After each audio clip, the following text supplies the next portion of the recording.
بے بس عورت کو اللہ کا سہارا ایک عورت کہتی ہے کہ میرا آدمی کسی وجہ سے لمبے سمے کے لیے غائب ہو گیا۔ اس وقت میں ایک کم عمر کی بچی کی ماں تھی، جبکہ میرا بوڑھا باپ بھی میرے ساتھ ہی رہتا تھا۔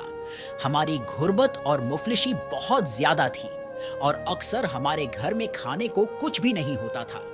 اگر ہم دن میں کچھ کھا لیتے تو رات میں ہمیں بھوکا ہی سونا پڑی رہتا تھا۔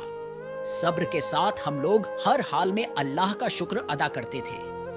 ایک رات تو بھوک اور پیاس نے ہمارا ایسا امتحان لیا کہ اس سے پہلے کبھی بھی نہیں لیا تھا۔ میری بیٹی کو بہت تیز بخار آ گیا تھا۔ بچی کا بخار اتنا تیز تھا کہ میں اور میرے والد اپنی بھوک پیاس سب بھول گئے۔ ایسی بے بسی اور لاچاری اس سے پہلے کبھی بھی نہیں دیکھی تھی۔ بے قراری جب حد سے زیادہ برآج گئی تو مجھے اللہ تعالیٰ کی یاد آ گئی کہ اللہ تعالیٰ ہی بے قرار کی صدا قبول کرتا ہے۔ جب کوئی اس سے دعا کرتا ہے تو اس کی دعا قبول کرتا ہے۔ اللہ تعالیٰ ہی بھوک، بیماری، دکھ، تکلیف، پریشانی، مصیبت کو دور کرتا ہے۔ یہ سب سوچ کر میں صبح اٹھی اور وضو کیا، پانی سے پٹی بھیگا کر بچی کے پر سر رکھی۔ اللہ کے سامنے نماز کے لیے کھڑی ہو گئی۔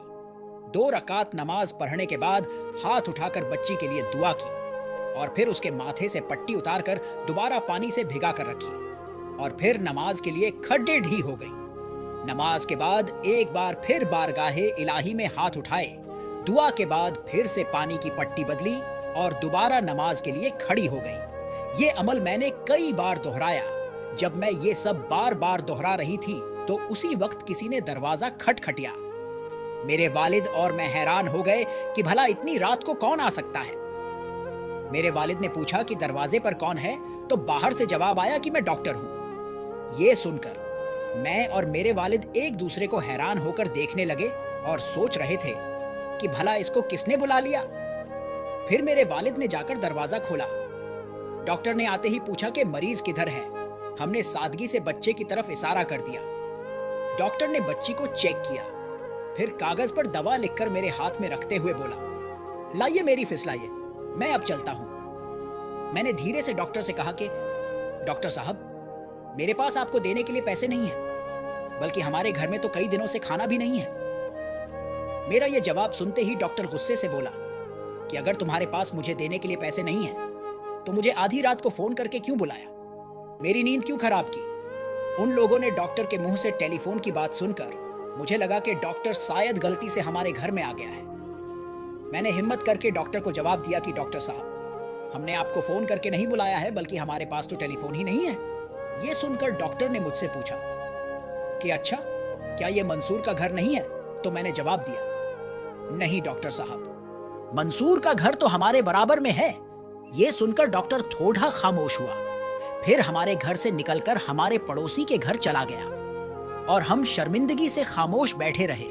تھوڑی دیر ہی گزری تھی کہ وہ ڈاکٹر ایک بار پھر ہمارے گھر میں آ گیا۔ آنکھوں میں آنسو اور دھیمی آواز میں بولا کہ اللہ کی قسم، میں تمہارے گھر سے اس وقت تک واپس نہیں جاؤں گا جب تک تمہارا پورا قصہ نہ سن لوں۔ تو میں نے اس ڈاکٹر کو اپنا پورا قصہ سنا ڈالا کہ کس طرح میں بچی کے سر پر پانی کی پٹیاں رکھ رہی تھی اور اللہ سے دعا مانگ رہی تھی۔ ڈاکٹر جلدی سے اٹھا اور باہر چلا گیا اور ہمارے لیے رات کا کھانا، بچی کی دوائی اور کچھ گھر کی ضرورتوں کا سامان لے کر آ گیا، اور اس نے ہمیں یہ کہا کہ اس کی طرف سے ہمیں ہر مہینے کچھ پیسے اس کو اس وقت تک ملتے رہیں گے جب تک اللہ چاہے گا۔ جی ہاں، یہ اللہ پر بھروسے کی کہانی ہے۔ میرے دوستوں، چاہے کیسے بھی حالات ہوں، ہمیں اللہ پر بھروسہ رکھنا چاہیے۔ یقیناً جو لوگ اللہ پر بھروسہ رکھتے ہیں، اللہ پاک ان کی مدد ضرور کرتا ہے۔ اللہ ہم سب کو سمجھنے اور ہر حال میں اللہ پر بھروسہ رکھنے کی توفیق عطا فرمائے۔ آمین۔